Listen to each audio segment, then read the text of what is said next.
जिस भी कथा कहानी में, जिस भी किताब में मानव जाति को अलग चश्मे से देखा जाता है या देखा जा रहा है, वो सारी की सारी देश की दुश्मन किताबें हैं, मानव जाति की दुश्मन हैं।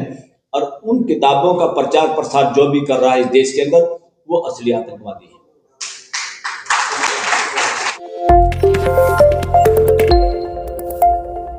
देश कैसे चलेगा, देश को कहां पहुंचाना है, ये प्रियम्बल में लिखा है। उसका एम और ऑब्जेक्ट क्या है? उसका एम और ऑब्जेक्ट क्या है? सबको न्याय और सबकी भागीदारी। भागीदारी का क्या मतलब? ये जरूर है, चलो एक प्राइम मिनिस्टर होगा, एक राष्ट्रपति होगा, एक हल्के में एक एमएलए होगा, एक बड़े एरिया में एक एमपी होगा। वो भागीदारी का बहुत छोटा नमूना है ये लोग। असली भागीदारी ये है, वो एमएलए, वो एमपी, वो सीएम, वो पीएम, उसका काम करने का तरीका, उस कैबिनेट का तरीका, क्या उसमें जनसाधारण की भागीदारी है या नहीं। इस देश की राजनीति में भी भागीदारी नहीं है। अभी तक तो हम खाली नौकरियों में भागीदारी चाहते हैं, रिसोर्सेज में भागीदारी चाहते हैं। जब तक ये जो व्यवस्था है, देश का संविधान किसी को प्राइम मिनिस्टर बनाने के लिए या किसी पार्टी की सरकार बनाने के लिए कतई नहीं है, ना इसका कोई मकसद है ऐसा। इसका सिर्फ मकसद है देश में मानवीय व्यवस्था की स्थापना और मानवीय व्यवस्था को सुचारू रूप से चलाने के लिए जनता के अपने प्रतिनिधि, जनता के अपने मुखोटे, ताकि वो बैठ के उस काम को कर सके। घर का कोई आदमी या घर के सारे लोग किसी बारात में जा रहे हैं, घर में शादी है, तो पीछे से पशुओं को या घर को संभालने के लिए एक जिम्मेदार होता है कि नहीं होता? ये प्राइम मिनिस्टर, ये होम मिनिस्टर, ये सारे एमएलए और एमपी वही हैं कि पूरा देश के लोग जब आराम से बारात में या किसी काम में व्यस्त हैं तो घर की चौकीदारी करें। इससे ज्यादा इनका कोई महत्व और कोई जरूरत नहीं है भारतीय संविधान के तहत। ये हकीकत है। मैं संविधान की मूल भावना को आपको बताना चाहता हूं ताकि इस देश का आम आदमी, आम बच्चा समझ सके। संविधान करके ऐसा लगता है कि जैसे बड़ी भारी कोई ऐसी चीज है। इस देश के हर बच्चे को, 10वीं क्लास तक के हर बच्चों को संविधान पूरा टिप्स पे होना चाहिए। जिन बच्चों को हम संविधान नहीं पढ़ाते, हम माँ बाप होने की भी ड्यूटी पूरी नहीं करते। हम गीता, कुरान, बाइबल, गुरु ग्रंथ साहिब, दूसरी बातों में लगे रहते हैं जो इस देश का भविष्य, पूरे देश का इकट्ठा, पूरे परिवार का 145 करोड़ परिवार की व्यवस्था का जो इंतजाम है उसके बारे में हमें ज्ञान नहीं है। और ज्ञान है तो सिर्फ इसीलिए बच्चे पढ़ लेते हैं। बहुत सारे जजों को भी ज्ञान नहीं है संविधान का। अगर जजों को संविधान का ज्ञान हो तो आज 75-80 साल के बाद देश में असमानता नहीं होती। हाई कोर्ट और सुप्रीम कोर्ट के फैसले ऐसे आते जिससे इकोनॉमिकल, सोशल और पॉलिटिकल जस्टिस पूरे देश के अंदर होता।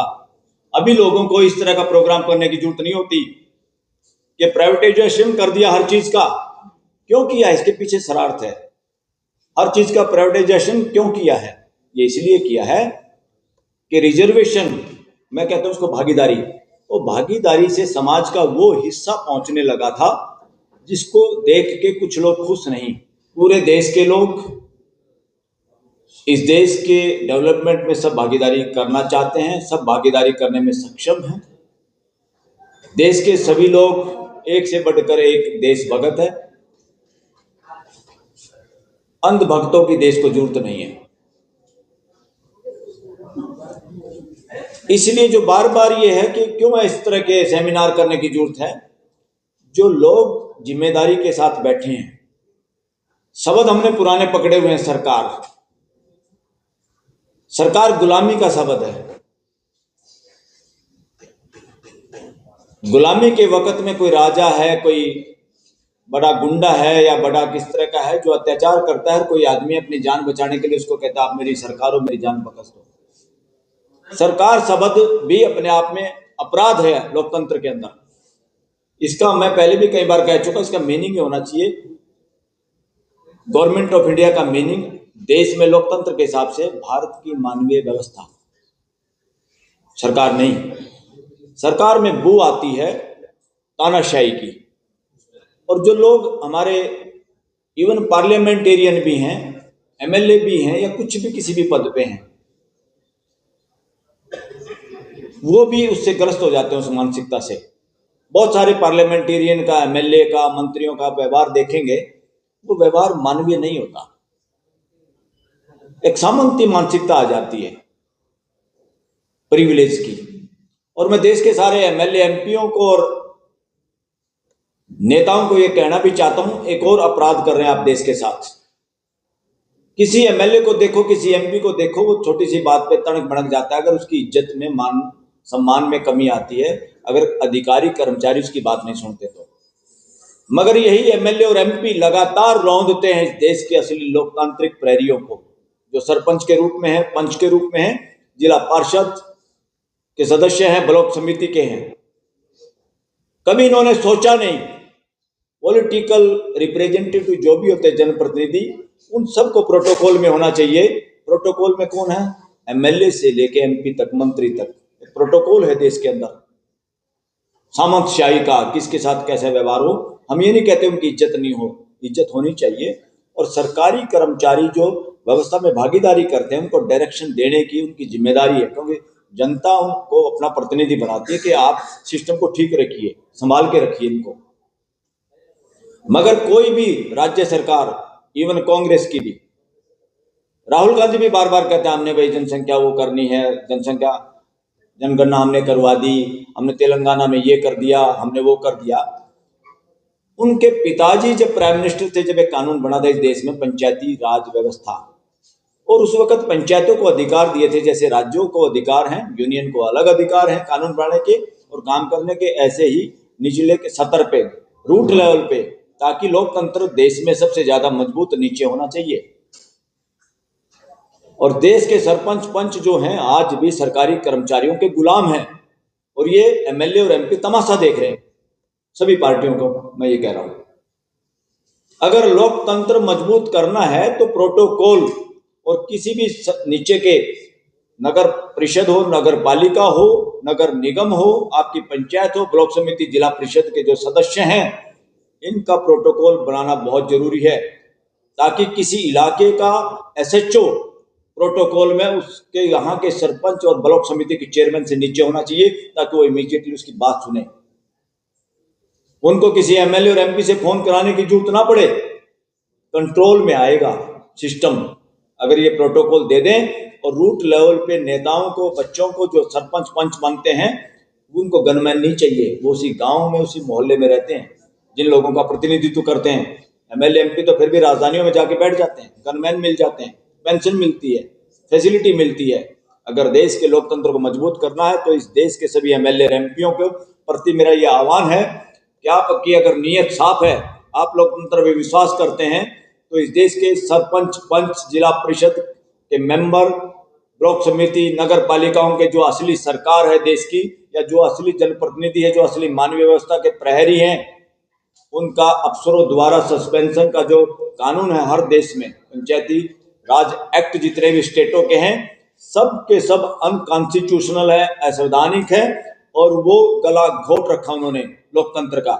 अगर उनके पास वो सरकारी अधिकारी उनको सस्पेंड ना कर पाए, तो फिर देखना, फिर किसी एमएलए एमपी को वो छोटे छोटे काम करने के लिए जनता उनके दरबारों पर नतमस्तक नहीं होगी, जैसे राजाओं के दरबार पे होती है।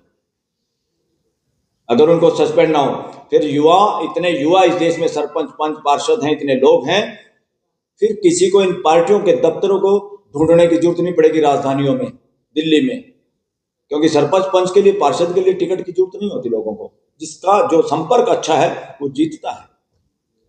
ये तो पॉलिटिकल पार्टी वहां जाके भी उनको गोद लेके अपने अपने पार्टीबाजी करते हैं, मगर कभी ध्यान नहीं दिया कि इनको भी प्रोटोकॉल की जरूरत है। लोकतंत्र में लोकतांत्रिक जनप्रतिनिधि कभी भी सरकारी मुलाजिमों के माथ हाथ नहीं होते। ये नंगा नाच देश के अंदर हो रहा है, और इसके लिए सारे देश के एमएलए और एमपी जिम्मेवार हैं, हर पार्टी के जिम्मेवार।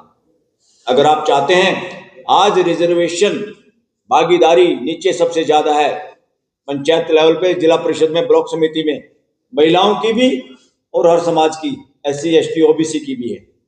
अगर आप वाकई समाज को मजबूत देखना चाहते हैं, तो आपकी जिम्मेदारी बनती है कि सबसे पहले इन जनप्रतिनिधियों को मजबूत करिए। देखो फिर तमाशा क्या होता है इस देश में, और कैसे मानवीय व्यवस्था स्थापित होती है, कैसे भागीदारी होती है।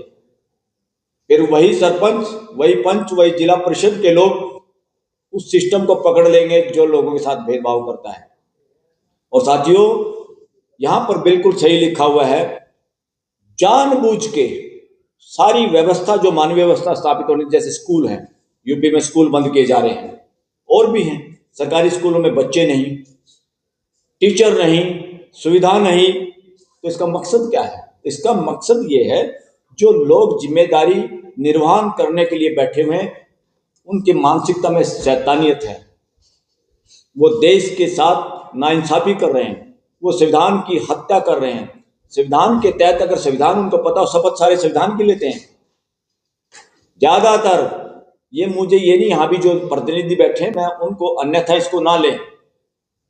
एमएलए एमपी को तो छोड़ो, मैं तो कह रहा हूं सुप्रीम कोर्ट के बहुत जजों को भी मर्म का ज्ञान नहीं, संविधान चाहता क्या और संवैधानिक फैसले क्या होते हैं।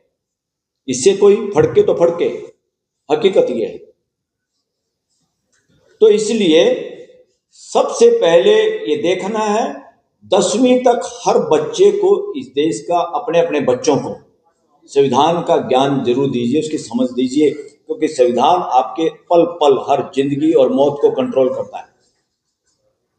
वहां पर वो रिलीजियस किताबें काम नहीं आती, वो आपकी निजी मैटर हैं, उसको आप कैसे पढ़ते हैं। मगर जो भी रिलीजियस किताब हमारे सोचने को, हमारे पंखों को उड़ान ना आने दे, हमारे को दकियानुसी बनाए, हमारे को डरावना बनाए, डरपोक बनाए, मैं कहता हूं नपुंसक बनाए, इसलिए उनको चैलेंज करने की भी बात है, वो भी एक शिक्षा है। हमारे बुजुर्गों ने कोई बात कह दी, हम उसको मान रहे हैं बखूबी। हम अपने सब बुजुर्गों के प्रति इज्जत रखते हैं। इस धरती पे जितने भी हमारे से पहली पीढ़ी के लोग हुए, पूरी धरती पे हम सब उनके प्रति, हम सब की श्रद्धा और इज्जत होनी ही चाहिए। मगर बुजुर्गों को जो ज्ञान था, उनको तो सपने में भी नहीं सोचा होगा कि आदमी उड़ेगा, जहाज में चलेगा। उनको सपने में भी नहीं पता होगा कि यहाँ बैठा बैठा फोटो भी देखा और अमेरिका में अपने बच्चों से बात करेगा, किसी को नहीं पता था। और अभी तो बहुत कुछ होना बाकी है, इसलिए हमें उनको नए तरीके से इंटरप्रेट करना है, अपने ग्रंथ, कथा, कहानियों को। जो भी लोग रिलीजियस चीजों में भी शामिल हैं, उनको भी अपना खुला दिमाग रखना चाहिए। उन रिलीजियस बातों को हमने आज के अस्तित्व के साथ, आज की रियलिटी के साथ तालमेल करके उसका इंटरप्रिटेशन करना चाहिए। और ये सारा सब रिलीजियस लोगों की जिम्मेदारी है, वो चाहे हिंदू, मुसलमान, सिख, ईसाई, पारसी, कोई भी हो। तो आखिरकार हमारा सबका मकसद है पूरी धरती पे मानव जाति में भाईचारा। पूरी धरती पे अगर कोई पूरी धरती की बात नहीं करता, पूरी मानव जाति की नहीं बात करता, तो फिर वो धार्मिक ग्रंथ नहीं है, वो सांप्रदायिक ग्रंथ है। ये भी नोट कर लो, क्लियर कट, इसमें कोई वो नहीं। अगर तुम कोई ऐसा मंत्र इसलिए पढ़ना चाहते हो या किसी किताब को जानबूझ के इस तरह से करते हो कि भाई इससे दूसरे फड़केंगे, इससे वोट की राजनीति हो जाएगी, हिंदू मुसलमान हो जाएगा, क्रिश्चियन हिंदू हो जाएगा, XYZ हो जाएगा, इनसे ज्यादा बड़े आतंकवादी मानसिकता कोई नहीं है देश में, कोई भी है। वो किसी भी रूप में हो सकता है। जो भी आदमी और आदमी को बांटने की बात करता है, वो धार्मिक है ही नहीं, हो ही नहीं सकता।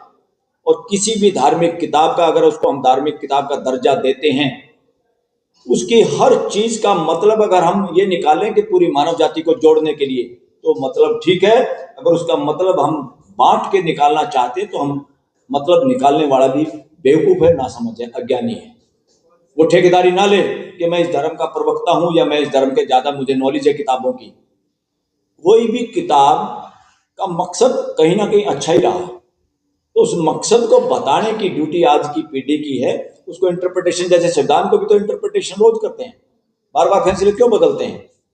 और इस देश की संविधान भी एक सबसे बड़ी धार्मिक किताब है, वो आप लोगों ने लिखी है, हमारे ही बुजुर्गों ने लिखी है। और आप ही MP बन के पार्लियामेंट में, विधानसभा में MLA बन के, आप और आपके बच्चे या आपका कोई जानकार, वही उसको ठीक करते हैं।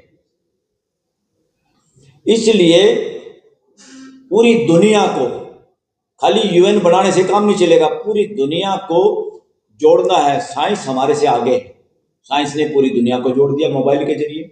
आप एक दूसरे देश को वीजे पे रोक लगाते हो, भारत पाकिस्तान करते हो, बदमाशियां करते हो, पड़ोसी से सौहार्द बनाने में कामयाब नहीं आप लोग। और साइंस इंडिया और पाकिस्तान वाले की रोज व्हाट्सएप पे और मोबाइल पे बात कराता है, उसके बावजूद, सरकारों की बदमाशियों के बावजूद। तो साथियों, इंडियन कॉन्स्टिट्यूशन सिर्फ और सिर्फ देश में मानवीय व्यवस्था स्थापित करने के लिए और उस व्यवस्था में सबकी भागीदारी हो, सुनिश्चित हो। जैसे घर में सबकी भागीदारी होती है, कोई कुछ काम करता है, कोई कुछ काम करता है, मगर उसमें यह नहीं है कि तुम्हें ये काम करना, तुम सफाई तुम ही करोगे बस। ये दिस इज रॉन्ग। और साथियों, ये बिल्कुल सही लिखा है, इकोनॉमिकल इनजस्टिस खास तौर पे इस देश के अंदर वाल्मीकि समाज के साथ सबसे भयंकर इकोनॉमिक इनजस्टिस हो रहा है। किस नाम पे? कि आज तक भी सुप्रीम कोर्ट भी और सारे नेता भी, सारी सरकारें भी इस तरफ ध्यान नहीं दे पाई और सफाई के काम को क्या लिख दिया? Unskilled labour. और उस अनस्किल्ड की वजह से हमारा कोई भी सफाई कर्मचारी भाई जिस तनख्वाह पे लगता है बूढ़ा हो जाता है, उसकी ना प्रमोशन है, और अगर वो कॉन्ट्रैक्ट के आधार पे, क्योंकि आजकल तो सब कुछ कॉन्ट्रैक्ट कर दिया है, ठेकेदारी। जैसे पहले कॉन्ट्रैक्ट में हमारे लोग के लेबर जाती थी कई देशों में इसलिए इंडियन है कि उनको एक तरह से कॉन्ट्रैक्ट लेबर की तरह से ले जाया गया था। कई देश ऐसे हैं दुनिया में जहां से इंडिया के लोगों को, और बिहार और यूपी के ज्यादा लोग उसमें हैं, जिनको गन्ने की खेती से या कई तरह के कामों से, कोई चाय के बागान में काम करने के लिए ले जाया गया। वही प्रथा है ये इंडिया में लागू कर दी इन्होंने।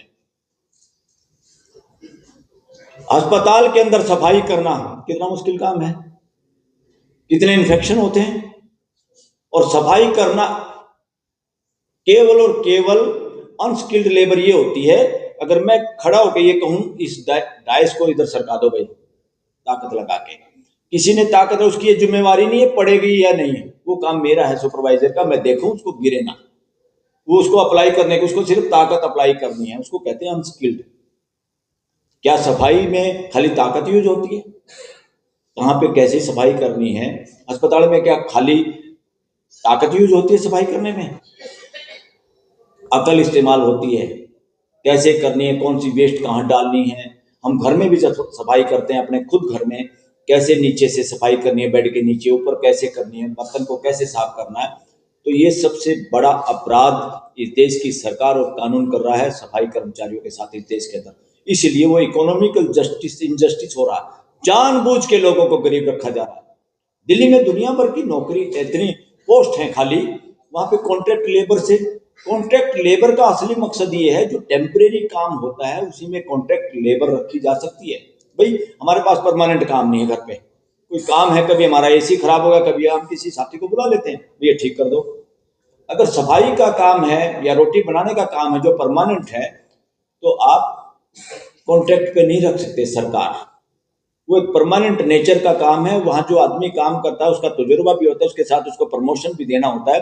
अगर दिल्ली में जितनी सफाई कर्मचारियों के पोस्ट हैं खाली, हजारों हजार, अगर नीयत साफ होती और वहां लोगों को रेगुलर भरते, जो सीनियर लोग थे उनको रेगुलर करते, वही 10-15 हजार की बजाय उनके घरों में 50,000 या उससे ज्यादा पैसे जाते, तो कितना विकास होता, कितने घरों पे लाली छाती और कितने बच्चे आगे बढ़ते, इसका अंदाजा आप नहीं लगा सकते। इसलिए देश में लोगों को जानबूझ के गरीब रखने का एक षड्यंत्र जारी है, और उसमें सारी सरकारें कहीं ना कहीं आज तक शामिल रही है, जो खुल के इन बातों को कह नहीं पा रहे हैं। इसलिए देश में अब जरूरत है ड्रास्टिक स्टेप उठाने की। 75-80 साल से हम देख चुके हैं, एक तो अभी भी आज एक बच्चा स्कूल का 10वीं तक के बच्चे को तो ये ज्ञान होना चाहिए कि 140-45 करोड़ लोग जितने हैं वो मेरे परिवार के हिस्से हैं। अगर उसकी समझ 10वीं के सर्टिफिकेट के साथ ये नहीं हुई तो शिक्षा अधूरी है, शिक्षा में बेईमानी चल रही है और शिक्षा एक फ्रॉड है। और कॉलेज के स्टूडेंट को तो ये पता चल जाना चाहिए 700 करोड़ धरती पे रहने वाले लोग मेरे जैसे हैं, और हम सबको इकट्ठे रहना इस धरती पे, इसका नाश नहीं करना। ये खदान लेके बेचारे उनको आदिवासियों को, आदिवासी अलग हैं, फार्मर अलग हैं, एससी अलग हैं, ओबीसी अलग हैं, वो सारा मामला एक ही है। ये जो विक्टिम है, शोषण जिसका हो रहा है, कितने लोगों को मारा गया। मैं वहां गया था, मेरे को भी जाने का मौका मिला आदिवासी इलाके में। एक गांव के बाहर ऐसे बना हुआ है जहां 20, 30, 50 लोग इसी वजह से हत्याएं जिनकी हुई है हमारी अपनी फोर्सेस की गोलियों से, उनको नक्सलवादी बता के। कोई आदमी अपने हक की बात करे वो नक्सलवादी होता क्या? वो राजशाही में नक्सलवादी हो सकता है, लोकतंत्र में इस देश में एक भी नक्सलवादी नहीं है। ये जो डटे हैं या इस तरह का शब्द जो यूज हो रहा है ये अपने आप में बेईमानी है। जब कोई सिख अपने हक की बात उठाता है तो उसको कहते हैं कि ये तो खालिस्तानी है। कोई आदमी बात उठाता है तो सबसे आसान शब्द है मुसलमान के लिए ये टेररिस्ट है। तो ये सारी बदमाशी कहां से आ रही है? इसलिए कोई भी ऐसी कथा कहानी किताब भी जिसको हमने चोला पहना रखा है धार्मिकता का, वो सांप्रदायिक है, मैं तो सांप्रदायिक नहीं कहूंगा, अमानवीय है। जिस भी कथा कहानी में, जिस भी किताब में मानव जाति को अलग चश्मे से देखा जाता है या देखा जा रहा है, वो सारी की सारी देश की दुश्मन किताबें हैं, मानव जाति की दुश्मन है। और उन किताबों का प्रचार प्रसार जो भी कर रहा है इस देश के अंदर वो असली आतंकवादी है। कोई भी धार्मिक किताबें मानव जाति को जोड़ने के लिए हैं, तोड़ने के लिए नहीं। जो उनको कोट करता है लोगों को तोड़ने में, विभाजन करने में, वो इस देश के एक नंबर के दुश्मन है। वो कहीं भी हो सकता है। और इस देश की जुडिशरी को मजबूत होने की जरूरत है। जुडिशरी को जितना मजबूत होना चाहिए, जुडिशरी ने अभी तक हमारे सर्वे के हिसाब से 5-10% ईमानदारी से संविधान के हिसाब से काम किया है। अभी 90% काम बाकी है। अगर नियत साफ से संविधान के चश्मे से अगर काम करें तो इस देश की जो दुर्दशा आज है ये नहीं होती। हमारे लोग जमीनें बेच के इधर उधर, कोई कनाडा, कोई ऑस्ट्रेलिया, इधर उधर के देशों में जा रहे हैं। वहां देख के लोगों को लगता है बड़ी सफाई है, बड़ा ट्रैफिक नियम ये है वो है। अरे वहां है तो हम यहां नहीं कर सकते क्या? अब सबको जुट के इस देश के अंदर उसी तरह का एक सिस्टम लागू करना है जो इस दुनिया में कहीं भी नहीं है, इतना बेहतर। और वो बंधुता पे आधारित और भाईचारे पे आधारित। सबसे ज्यादा जरूरी है कि फ्रेटर्निटी बनी रहे देश के अंदर। तो साथियों, इसी बात के साथ मैं अपने बात को खत्म करता हूं। आप सबका धन्यवाद। फिर कभी मिलेंगे।